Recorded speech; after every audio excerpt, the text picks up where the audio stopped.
Hey yo, what's good, y'all? It's your boy Tacho here. We back. We got some more Fire Emblem heroes, and we have the data mines for the upcoming Ascended Sheeta and also I got that in reverse. The Attuned Sheeta and Ascended Merric banner. So we've got info for all the units, of course. Then we also have info for Nidhoggur, who is going to be the new enemy that we fight on the map. And then we also have the Hall of Forms and all that stuff. Let's start with Hall of Forms, because that's how we usually do. So this is going to be a 3 houses themed Hall of Forms. Okay, that didn't work. I tried to make it bigger, but it didn't work. Because Reddit is very annoying with their images now. So, okay, so this is going to be our Hall of Forms for the 3 houses round. We've got Mythic Sothis, we have Fallen Edelgard, we have Fallen Dimitri, and then we have Winter Bernie. Winter Bernie is actually pretty nice to get in here, because if you've never managed to get a copy of Winter Bernie or the Bunny Bernie, this is an easy way to just get her. And she's going to be able to do the 1 chip damage thing to your whole party. So you can start setting up a bunch of antics like Wings of Mercy or whatever you want to do, like Desperation, etc. Any low HP conditions. Vantage is also pretty clutch, especially right now where the melt meta is so prominent. So a pretty nice unit to just get for setting up some strategies. Fallen Edelgard, everyone wants, well, not everyone, but a lot of the Edelgard stands just want copies of her to merge, because for some reason they think we're still in 2020 where she's the best unit in the game. I don't even think she was the best unit in the game when she came out, but she was really quite good. She was at the very least like top 5 when she came out. So, I mean, if people want to deck her out with stuff and pick her up in here, then be my guest, right? Like, that's no skin off my back. She's not ruining anyone's parade in A Hero Rises or anything like that. So this is a fine place for her to be. We've got, of course, Fallen Dimitri. Unfortunately, can't really say anything good about him. Now, his weapon really sucks. His weapon, like, is one of the reasons why people didn't like him. So we used to replace his weapon with something better, like Ninja Naginata or Ninja Yari or whatever. And then he's got his unique passive, which is actually pretty good because it gives him Kanto Rem. And then I think it gives him a couple of other effects too, but I can't remember. So, Hall of Forms is the perfect place for this guy, at least up until we get his refine and we can see, like, what to really give him. And then Mythic Sothis is just an RIP.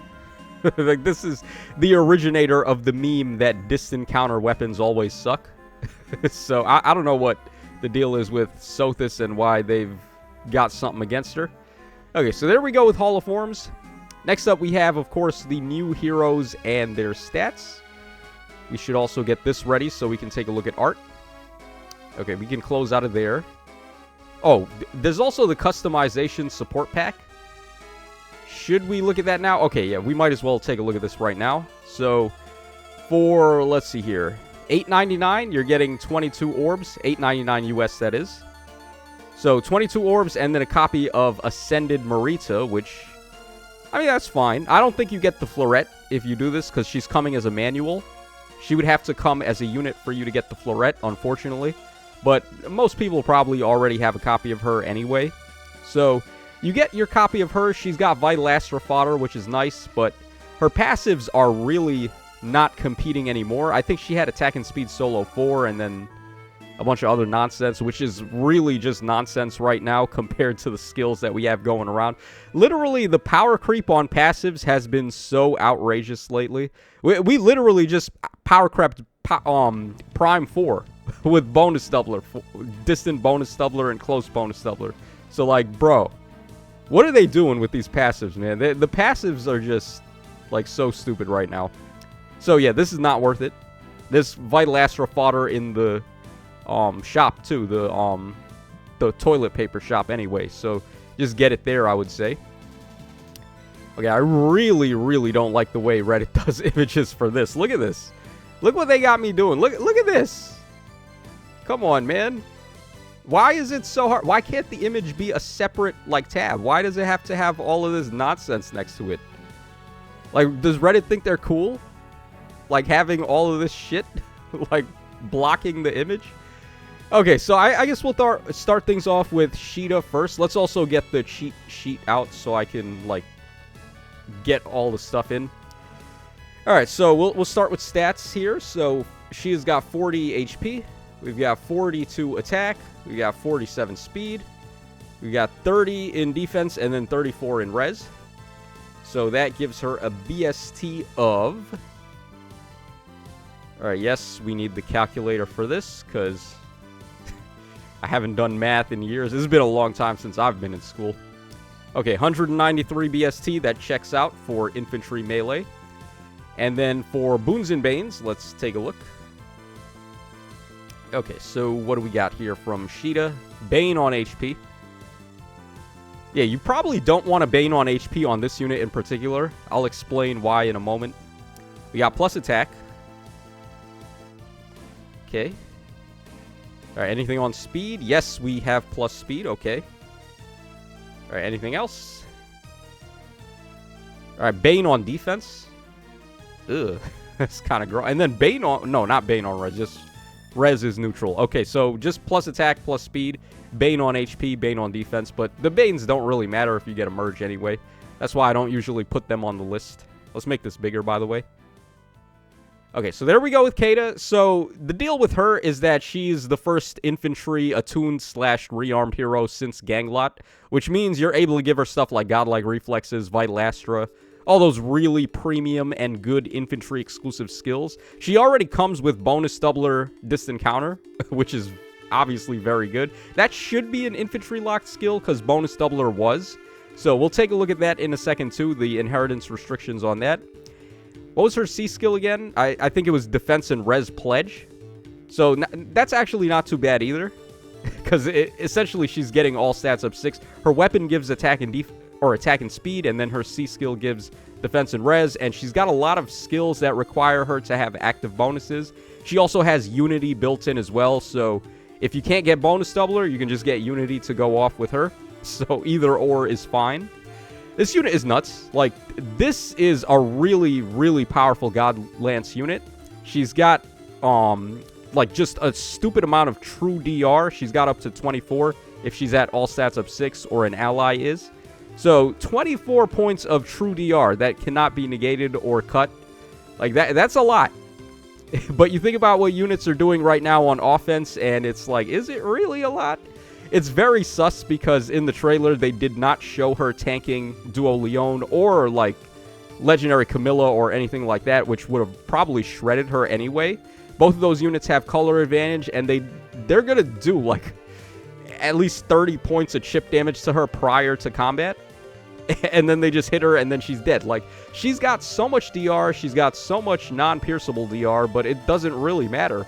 You're just a sitting duck out there with all of the amounts of, like, ludicrous damage that enemies are doing for free. Plus, like, AoE Leon is common, too. So, I don't know, man. They need to give us an answer for melt damage at some point. Hopefully soon. Okay, so let's take a look at Sheeta's artwork now. Alright, so here she is, of course, believing in love. She looks like she's dressed up in Mart's clothes. Alright, funny how Mart's clothes is, like, unisex, right? How does that work? Okay, I guess Mart's got, like, the Rosado wardrobe going on or something. Alright, I like the color effect here. It looks like ribbons coming out of the lance there. Alright, then finally the injured art for Sheeta. Okay. Alright, so believe in love, question mark. Let's go ahead and move on to Merric now. So Merric with his pointy hat. This dude, there's a lot of jokes about who he looks like, right? Oh, man. There was a good one. I can't remember it right now, though. Okay, so Merric is going to be a Cavalry Green Tome. He's going to be the first Ascended hero in ages. So for Merric, let's take a look at what we got here. Our stats, we have 41 HP. We got 43 attack, 46 speed, 23 defense, and then 20 for res.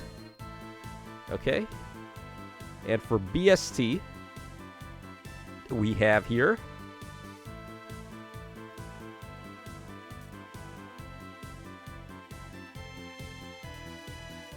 all right, 173 for the BST. That's not so great. He's not going to be a unit you want to run in, like, arena or something like that, but I mean, when would you ever? Unless he had a duo skill. And then finally, for his Boons and Banes, let's see what we got here. Alright, another Bane. Wow, why am I not surprised? Another Bane on HP. Why does everyone have a Bane on HP? Like, what's the deal with that? Like, do they think they could just give units 1,000,000 in every stat and then, oh, it's balanced by having no HP? I mean, it kind of is, but... Alright, we got plus speed. Alright, anything else? Ooh, is that plus defense I see? Ooh, okay, alright. Pretty uncommon, plus defense. You know, for some reason, the base Merric had a lot of defense. I do remember using, like, OG Merric a couple of times in Arena because for some reason he was a mage that had solid defense. That was a long time ago, though. I used to run him to beat Takumi during, like, the Gen 1 meta for this game. Okay, so what is there to say about Merric? I mean, I think he's pretty solid. He's a cavalry tome unit, of course. He's got the Brave Tiki effect where he can just ramp into his special. His special nullifies enemies' DR, and you can just proc that pretty much every single time he attacks. Now, what people have been saying is to run Desperation 4 on him, so he hits twice in a row, and each hit is nullifying DR and clapping with that pretty big special that he's got. He's getting a lot of stats, too. He's getting possibly, like, all stats up 9, or attack and speed up 9 on top of all stats up 5. The 9 is dependent on how high your ally's total HP is, like, whichever. It's similar to Menaces, where you can't have units that have taken below, like, 40% HP or something like that, which the only way that's going to happen is if you get clapped by an AoE. So I don't think you have to worry too much about this guy's, like, upkeep on his weapon and his stats. Seems pretty easy. He also heals on his special, too, which is nice. So let's go ahead and take a look here at his artwork. His fodder could be better, though. I'll say that much. He's got Seal, Speed, and Res, and then he's got Remote Sparrow, and then he's got Insight, Attack, and Speed. Insight, of course, very good, but the other two, I think we can do better at this point. Alright, injured artwork for Merric. Merric's pretty cool. He's actually my favorite character from Arcania. Alright, next up we have Arlen. So this is a guy, I don't even remember who this guy was. I think he's like the rival of Merric. But, dude, I played Shadow Dragon once and never again. Never again. Not with that game. Okay, so Arlen, he's kind of interesting. He's got some stuff going on. So, let's start with his stats first. So, we got 41 HP. We got 42 attack, 45 speed, 38 defense, and then 17 res. Ooh. Yeah, now here's this is kind of like Merric OG. He had, like, loads of defense and no res. Very rare for these mages. Okay, that gives him a BST of what? Let's take a look here. Oh, oops. Alright, me and my butterfingers there. Okay, so 183. Wait. Did I do that right? He's got more. Yeah, actually he does, because he's infantry type, so that does make sense. He's got a little bit more BST than a cavalry type like Merric. Okay, and then Boons and Banes, let's see here. Alright, Bane on HP, of course. We just discussed that. Oh, nothing on attack. Okay. Nothing on speed either, really. Really? Okay, he's got plus defense.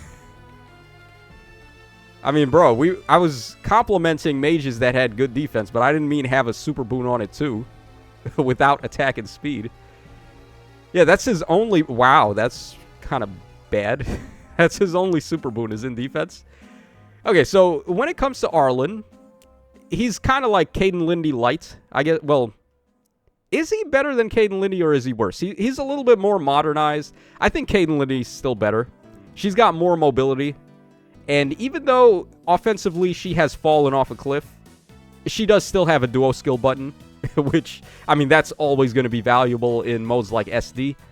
The reason why you might want to consider using Arlen or summoning for him is because you can use him as a backup plan. Like, let's say the current SD map is really good for Caden Lindy, and you want to be giving your guys bypass terrain so your calves can move through the trench tiles. If it's SDS and they veto your team with Caden Lindy, you could just have another team in reserve with Arlen and a bunch of calves and do it that way, right? So, he's kind of like the backup for Caden Lindy, like how the baby Eliwood was the backup for legendary Eliwood and so on and so forth. And like how the spring Chloe is the backup for legendary Hinoka. So they're giving us like multiple options to enable these specific team setups. So in the event it's SDS and you want to have the same kind of team style, and they end up vetoing like one of the units that do that, you can still have a backup. That's pretty much what Arlen is, in my opinion. And he does have close distant count, or what is it? Close bonus doubler fodder, which is really good. So let's take a look at his artwork now. Okay, Arlen is over here. I think the story of him, I think he was like a bad guy, and then we recruited him and we stopped him from being a bad guy. Someone in my comment section brought that up because I completely forgot about this guy. I do like this, though. I like his special attack art there. That's pretty good. Okay, now let's move on to this baby over here, Yulia. I did vaguely remember her after I saw her name show up on the trailer. Yeah, so Yulia is just like baby boo-boo.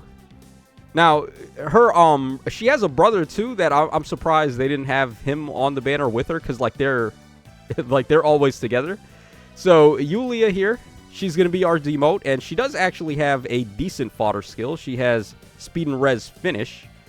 But, of course, in true Insys fashion, while they're still power leaping all of the A-slot passives, now we finally get speed and res finish in the demote pool. And it's not even the best finish skill. So, once again, we're treated like second-class citizens here. So, her stat line, we've got 38 HP, 41 attack, 46 speed, 21 defense, and then 36 res. Alright, that gives us a 182 BST for her. And then for her stat line, we just read it off, but I didn't put it in here yet. Alright, so there we go. Infantry staff type. Now, staff types are on the rise, sorta, because we just got the arcane staff finally. Thank God for Hortensia. But do you really want to run a staff unit? And another, like, colorless demote, like, this is just making the colorless pool even worse as well. So, I don't know. This just seems like a big no to me. Okay, and then for her Boons and Banes, let's see here. Alright, Bane on HP. What a surprise. Never thought I'd see that. Okay, plus attack. Alright, anything on speed? Actually, looks like plus speed. Yep. Wow, tell me how Yulia ended up getting better Boons and Banes than Arlen. When the demote staff unit has better Boons and Banes. Alright, nothing on defense, and then nothing on res. Okay, so basically plus attack, plus speed for Yulia. Her attack and speed bases are actually pretty good, I have to admit. This is not the worst demote in terms of stat line if you want to build up an offensive staff type. Like, who was the next best one? I think it was Saul. And Yulia's... I think Yulia's probably better. She definitely is with the Boons and Banes here. So, if you wanted to build a staff unit for free-to-play purposes, I guess Yulia is actually okay with the stat line there. So, okay, we'll give her a pass. She's not the worst. Her weapon is basically the same exact thing as the Summer Larichel as well. So, it's something you can use. I love how tiny she is. She like, all the other characters, their heads, like, reached all the way to the top. Baby over here is, like, halfway to the top. Right, she's all pouty, too. Look at her. Alright, she should have been on a baby banner. They could have put her on a baby banner and not have to, like, age her down. Like, that's literally how baby she is. Alright, then there is the injured artwork. Okay. She should be pouting there, shouldn't she? Like, when she's getting hurt. Why is she pouting everywhere else except when she's getting hurt? I don't understand. Alright, finally, we have Castor. Okay, this guy is going to be our Grand Hero Battle Unit. Isn't this the guy that Sheeta recruits and then it's like very sus? The dialogue is very sus. I can't remember. There's a particular guy that is recruited by Sheeta and the dialogue is like very, very not left to the imagination, we could put it that way. And that's the reason why people are saying there's a question mark on belief in love. Like maybe Marth isn't really holding his wife in check. Okay, so we got 45 HP from Castor. We got 46 attack, 39 speed, 33 defense, 24 res. He is an infantry red bow type. Okay, I would have been more impressed by that had it not been for Cyril, who is still quite good and scores really good. All right, his BST gives us, let's see here. There's no way this guy is better than Cyril, right? Like, he's directly competing with Cyril. He's going to need a perf weapon to even be able to compete. Because his BST, yeah, oh my god. Cyril is like 193, ain't he? Yeah, Cyril is certainly better than this guy, unfortunately. Alright, let's take a look here at Boons and Banes, though. Alright, doesn't look like anything on HP. Alright, we got plus attack at the very least. We'll take that. Okay, speed. Plus speed as well, okay. His base speed isn't so great, though, but he does at least have a super boon on it. Alright, nothing on defense, and then nothing on res. So, plus attack, plus speed from Castor. Huh. Okay, let's take a look at his artwork. I don't know if he has a perf weapon yet. I didn't look at that. Okay, so here is Castor's artwork. Now, this is very Arcania style. This looks like an old school artwork for sure. He's got the bowl cut. Like, every male had this haircut back in the day. Well, back in the, like, gaming day, in the video game day. This is, like, the haircut. And then here he is falling down, dropping his satchel with his arrows. Okay, so there is his artwork. Now, let's take a look at his skills. I'm assuming they're going to be in here, but first we're starting with Yulia's inheritance restrictions. Of course, 5-star for speed and res finish.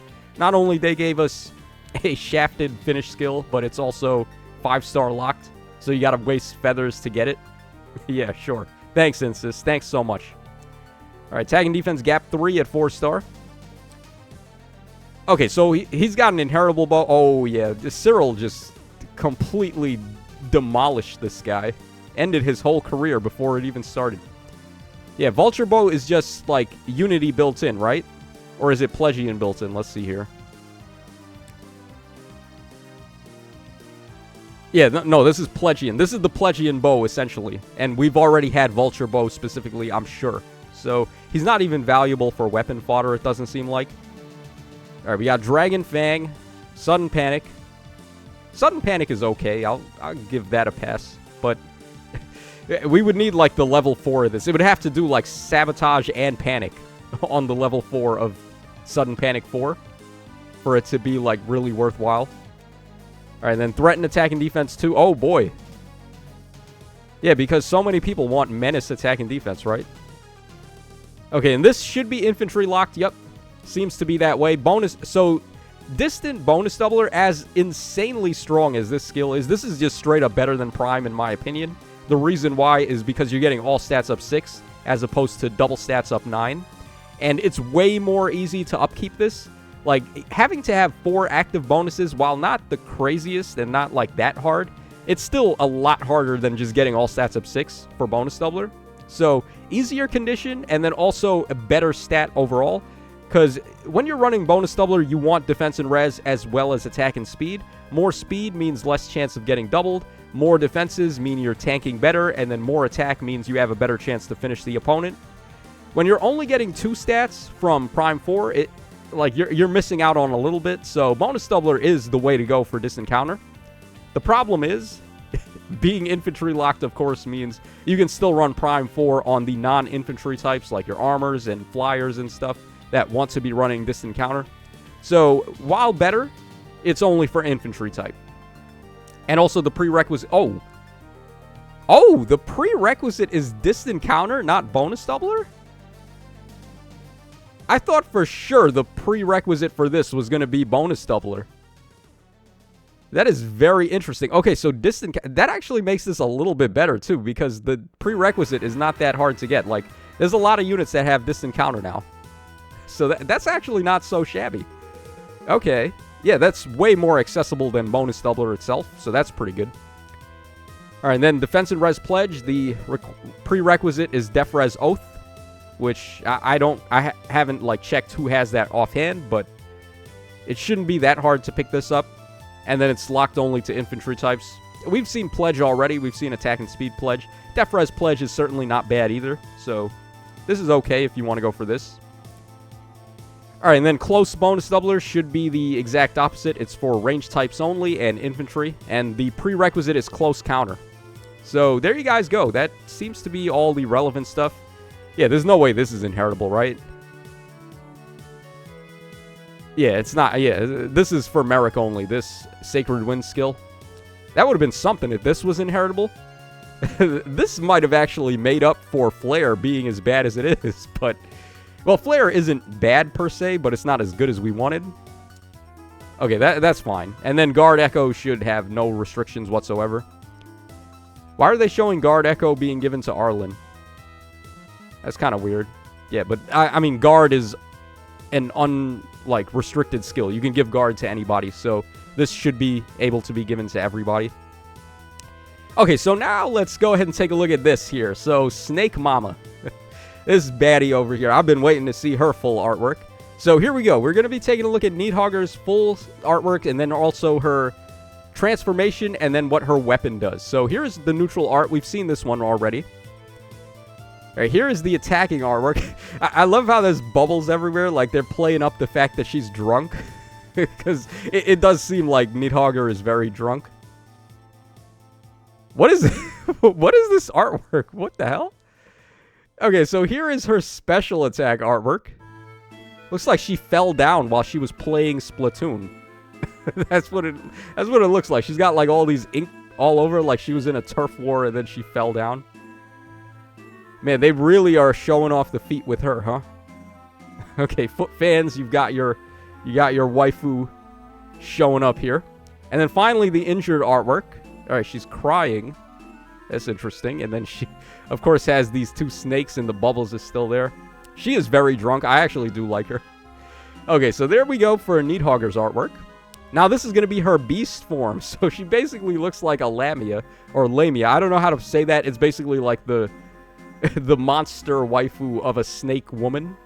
So there you go with her. And then now let's go ahead and take a look at her weapon and her movement type. So she's a red armored beast. I did not peg her as an armor type. So that was not on my bingo card. So red armor beast for Nidhoggur. So that means she's going to have distant counter, right? Dosing Fang, -1 special trigger at the start of player phase or enemy phase, inflicts attack defense -7, and sabotage on foes in 3 rows and 3 columns centered on unit through the next actions. At the start of combat, if unit's HP is over 25%, deals 8 damage to foe as combat begins. Of course. We got to get our pre-combat melt damage in.